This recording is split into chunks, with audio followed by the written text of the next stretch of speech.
सरकार का अनावश्यक दबाव लंबे समय तक हमारे यहाँ सुविधाओं का, अवसरों का अभाव बनाए रखा गया। एक गैप, एक खाई बढ़ने दी। इससे एक अस्वस्थ स्पर्धा शुरू हुई, जिसमें किसी भी लाभ को, किसी भी सुविधा को दूसरे से पहले पाने की होड़ लग गई।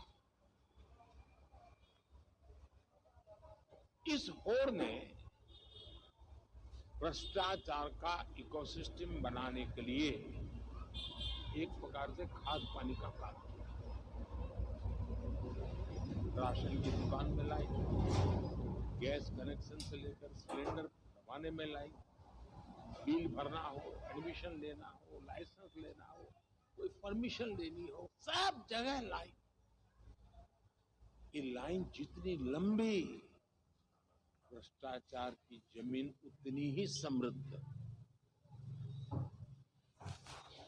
और इस तरह के भ्रष्टाचार का सबसे ज्यादा नुकसान अगर किसी को उठाना पड़ता है तो वो है देश का गरीब और देश का मध्यम वर्ग। जब देश का गरीब और मध्यम वर्ग अपनी ऊर्जा इन्हीं संसाधनों को जुटाने में लगा देगा तो फिर देश कैसे आगे बढ़ेगा, कैसे विकसित होगा। राहुल गांधी भारत जोड़ो यात्रा कर रहे हैं, केजरीवाल अपनी ईमानदारी का सर्टिफिकेट दे रहे हैं, और जब मोदी अपने 8 सालों की बात कर रहे हैं तो इशारा कांग्रेस और केजरीवाल की सरकार की तरफ कर रहे हैं। ये किसी से छिपा नहीं। कांग्रेस के शासन में हथियार घोटाला, 2G घोटाला, कोयला घोटाला, घोटालों की पूरी फाइल मिली थी। भ्रष्टाचार मुक्त सरकार के नाम पर केजरीवाल आए थे, लेकिन भ्रष्टाचार को लेकर ही सवाल उठे।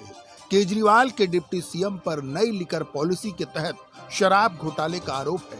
हवाला कारोबार के मामले में मंत्री सत्येंद्र जैन जेल में हैं। स्कूल के कंस्ट्रक्शन के नियमों की अनदेखी का भी आप सरकार पर आरोप है। और इधर गुजरात के चुनाव की तारीखों का ऐलान आज हो गया। 1 दिसंबर और 5 दिसंबर को वोट डाले जाएंगे, 8 दिसंबर को नतीजे आएंगे। तारीखों का ऐलान से पहले ही कांग्रेस ने अलग तरह की स्क्रिप्ट लिखनी शुरू कर दी। चुनाव होना बाकी है, लेकिन मोदी के विरोधी अभी से चुनाव आयोग पर अटैक करने लगे हैं। आज नरेंद्र मोदी ने अपने अंदाज में राहुल गांधी और केजरीवाल की पार्टी दोनों को ही जवाब दिया है। नरेंद्र मोदी ने बगैर नाम लिए कैसे पॉलिटिकल अटैक किया, समझते हैं इस रिपोर्ट से।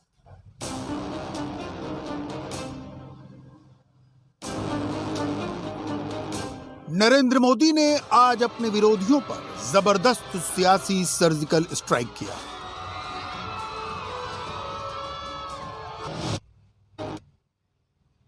आए थे, लेकिन भ्रष्टाचार को लेकर ही सवाल उठे। केजरीवाल के डिप्टी सीएम पर नई लिकर पॉलिसी के तहत शराब घोटाले का आरोप है। हवाला कारोबार के मामले में मंत्री सत्येंद्र जैन जेल में हैं। स्कूल के कंस्ट्रक्शन के नियमों की अनदेखी का भी आप सरकार पर आरोप है। और इधर गुजरात के चुनाव की तारीखों का ऐलान आज हो गया। 1 दिसंबर और 5 दिसंबर को वोट डाले जाएंगे, 8 दिसंबर को नतीजे आएंगे। तारीखों का ऐलान से पहले ही कांग्रेस ने अलग तरह की स्क्रिप्ट लिखनी शुरू कर दी। चुनाव होना बाकी है, लेकिन मोदी के विरोधी अभी से चुनाव आयोग पर अटैक करने लगे हैं। आज नरेंद्र मोदी ने अपने अंदाज में राहुल गांधी और केजरीवाल की पार्टी दोनों को ही जवाब दिया है। नरेंद्र मोदी ने बगैर नाम लिए कैसे पॉलिटिकल अटैक किया, समझते हैं इस रिपोर्ट से।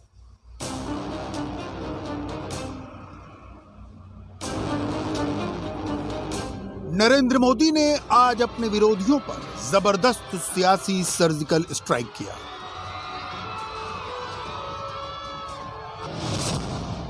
पहला सर्जिकल स्ट्राइक राहुल गांधी पर, दूसरा सर्जिकल स्ट्राइक केजरीवाल पर। नरेंद्र मोदी ने अपनी डिक्शनरी से चुन चुन कर शब्द निकाले।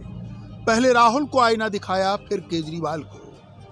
164 सेकंड में मोदी ने राहुल और केजरीवाल दोनों की पूरी टाइमलाइन खोल कर रख दी। मोदी ने क्या कहा ये सुनाएंगे। उससे पहले 24 घंटे में राहुल गांधी और केजरीवाल ने जो जो कहानियां सुनाई हैं उस पर नजर डालते हैं, लेकिन पहले राहुल को सुन लेते हैं। भारत जोड़ो यात्रा एक विचारधारा है और एक सिंबल है, और जो बीजेपी की विचारधारा है उसके खिलाफ क्लैरिटी से एक दूसरी विचारधारा रखने का तरीका है।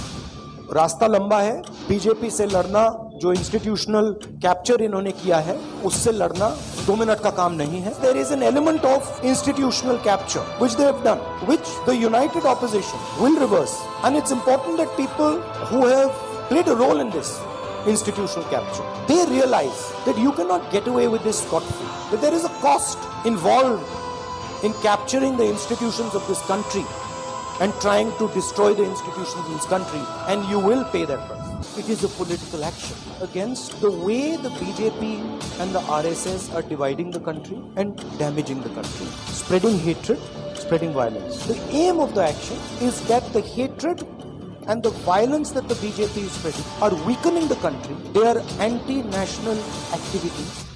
One way of looking at the BJP, that it is a political organization. That's